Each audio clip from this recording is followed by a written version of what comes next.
அனைவருக்கும் வணக்கம். தொடர்ந்து ஆதரவளித்து வர அனைத்து அன்புலங்களுக்கும் மிக்க நன்றி. எடப்பாடி பழனிசாமியும் மத்திய அமைச்சர் அமித்ஷாவுடைய சந்திப்பு எல்லாரும் என்ன சொன்னாங்க, இது மக்கள் பிரச்சனைக்காக, தமிழ்நாட்டினுடைய மக்கள் பிரச்சனைக்காக தான் எடப்பாடி பழனிசாமி மத்திய உள்துறை அமைச்சரை சந்திச்சு பேசினார் அப்படின்னு சொல்லி எல்லாருமே சொன்னாங்க.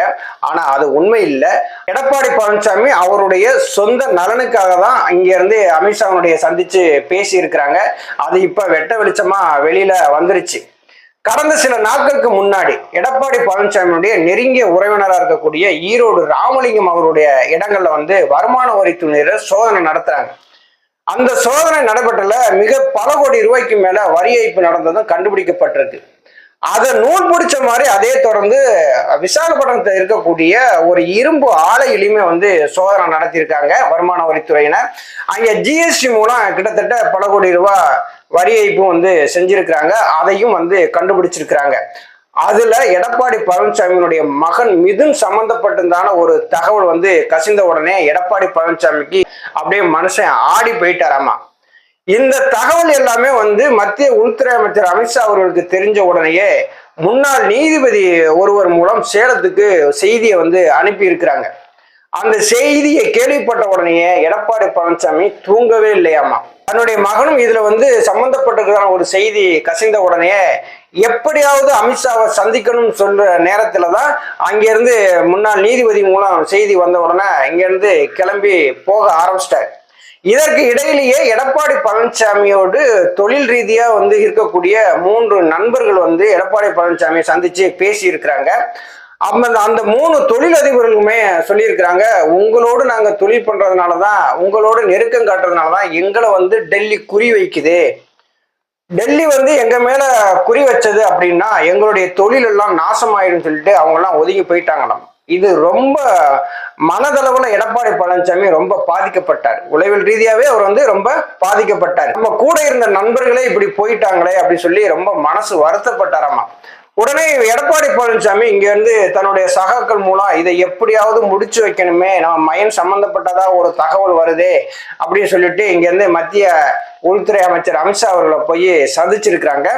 அந்த சந்திப்பின் போது அமித்ஷா அவர்கள் கட்டுக்கட்டா டாக்குமெண்ட்டுகளை தூக்கி மேசையில போட்டிருக்காங்க. அந்த மேசையில போட்ட உடனேயே எடப்பாடி பழனிசாமிக்கு பகீர்னு ஆகி போயிச்சாமா. ஆனா அமைச்சர் கூலா அப்படியே சிரிச்சுக்கிட்டே இருந்தாங்களாமா. இந்த மாதிரியான வரி ஏய்ப்புகள்லாம் நடந்திருக்கு அப்படின்னு சொன்ன உடனேயே எடப்பாடி பழனிசாமிக்கு கையும் ஓடல காலும் ஓடல. நீங்க என்ன சொல்றீங்களோ நான் அதை கேட்கிறேன் அப்படிங்கிற நிலைமைக்கு எடப்பாடி பழனிசாமி வந்துட்டார். இதுதான் அங்கே நடந்தது. இடையில எல்லாருமே என்ன சொல்லிட்டாங்க அப்படின்னா, மக்களுடைய பிரச்சனைய தீர்க்கிறதுக்காக தான் இங்க எடப்பாடி பழனிசாமி மத்திய உள்துறை அமைச்சரை சந்திக்க போயிருக்காங்க அப்படின்னு சொல்லி ஒரு பொருளையை அவங்களுடைய சகாக்களை கிளப்பி விட்டாங்க. இப்போ தன்னுடைய சகாக்கள் மீதும் வருமான வரி சோதனை நடந்துகிட்டு இருக்கு. இந்த மாதிரி வரி ஏய்ப்பும் நடக்குது. இதையெல்லாம் நீங்க பார்த்து செய்யுங்க, நாங்க உங்களோட கூட்டணி வச்சுக்கிறோம் அப்படிங்கிற நிலைப்பாட்டுல எடப்பாடி பழனிசாமி நகர்ந்துட்டார். இந்தியாவிலேயே 3வது மிகப்பெரிய பேரியக்கமாக மாற்றி காட்டினாங்க புரட்சி தலைவி அம்மா அவர்கள் அதிமுகவை.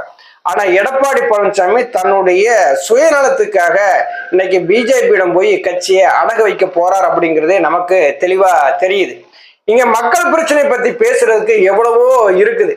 ஆனா சட்டசபை கூட்டத்தொடர் நடந்துகிட்டு இருக்கும்போது ஒரு அவசரமாக போக வேண்டிய அவசியம் எங்கிருந்து வந்தது அப்படிங்கிறத எல்லாருமே கேட்க ஆரம்பிக்கிறாங்க. மத்திய உள்துறை அமைச்சரை அமித்ஷா அவர்கள் சந்தித்தத கேசி பழனிசாமி அவர் அவருடைய முகநூல் பக்கத்துல பேஸ்புக்ல இத பதிவிட்டுக்கிறாங்க.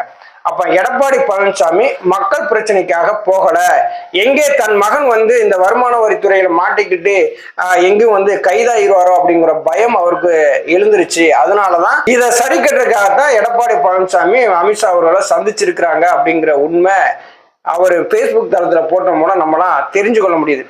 பாத்தீங்களா எடப்பாடி பழனிசாமி அதிமுகவை எப்படி எல்லாம் கொண்டு வராருன்னு பாத்தீங்க. எடப்பாடி பழனிசாமி மேடைகள் பூரா முழங்கினார் இல்லையா, நான் சிறுபான்மையினுடைய பாதுகாவலன் சொன்னார் இல்லையா.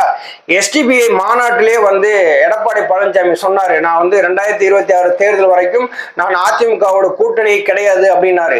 எடப்பாடி பழனிசாமி வலதுகரமாக இருந்து செயல்படக்கூடிய ஜெயக்குமார் பிஜேபினாலதான் நான் ராயபுரம் தொகுதியில தோத்து அப்படின்னாங்க. எடப்பாடி பழனிசாமி அமித்ஷாவை சந்திச்ச உடனேயே செம்மலை என்ன சொன்னாரு தெரியுமா, பிஜேபியோட கூட்டணி வைக்கிறது தற்கொலைக்கு சமம் அப்படின்னு சொன்னாரு. அதிமுகவினுடைய கொள்கைக்கு எதிராக எடப்பாடி பழனிசாமி செயல்படுகிறார். அவரோடு இனியும் இணைந்து செயல்படுவது ரொம்ப கஷ்டம். இனி காலம் வரும்போது ஒரு முடிவெடுப்பேன் அப்படின்னு சொல்லி அன்வராஜா சொல்றாரு. இப்படி தன்னுடைய சுயநலத்துக்காக கட்சியை எடப்பாடி பழனிசாமி அடகு வைக்கிறாரு. தன்னுடைய சகாக்கள் தன் பின்னால் இருக்கக்கூடியவர்கள் மீது வழக்குகள் இருக்கு, அதிலிருந்து காப்பாத்துக்கிறதுக்காக கட்சியை கொண்டு பிஜேபி அடகு வைக்கிறார். அப்படின்னா இங்க யார் கட்சியினுடைய தலைமை அப்படிங்கிற ஒரு கேள்வி வருது இல்லையா? ஒரு கட்சி நல்லா இருக்கணும், கட்சி வளர்ச்சி அடையணும், அம்மானுடைய ஆட்சியை கொண்டு வரணும், மக்களுக்கு நல்ல திட்டங்களை கொடுக்கணும் சொல்லி ஐயா ஓபிஎஸ் அவர்கள் தொடர்ந்து அதிமுகவுடைய பிரிந்து கிடக்கின்ற சக்திகள் ஒருங்கிணைன்னு சொல்லிக்கிட்டே வர்றாங்க. ஆனா எடப்பாடி பழனிசாமி நேற்று முதற்கொண்டு என்ன சொல்றாரு? பிரிந்ததா, இணைப்புக்கு வழியே இல்லை அப்படிங்காரு. அப்ப எடப்பாடி பழனிசாமி தன்னுடைய சுயநலத்துக்காக கட்சியை ஒரு ஆயுதமாக பயன்படுத்தி தொண்டர்களை தெருவுல நிப்பாட்டுறாரு அப்படிங்கிறது தெளிவா நமக்கு தெரியுது. எடப்பாடி பழனிசாமி மத்திய உள்துறை அமைச்சரை சந்திச்சது மக்கள் நலனுக்கான சந்திப்பே இல்லை. இது முழுக்க எடப்பாடி பழனிசாமியுடைய சுயநலத்துக்கான ஒரு சந்திப்பு, தன்னை தற்காத்துக் கொள்ள ஒரு சந்திப்பு அப்படிங்கிறத கேசி பழனிசாமி அவருடைய Facebook தளத்துல பதிவிட்டிருக்கார். நன்றி, வணக்கம்.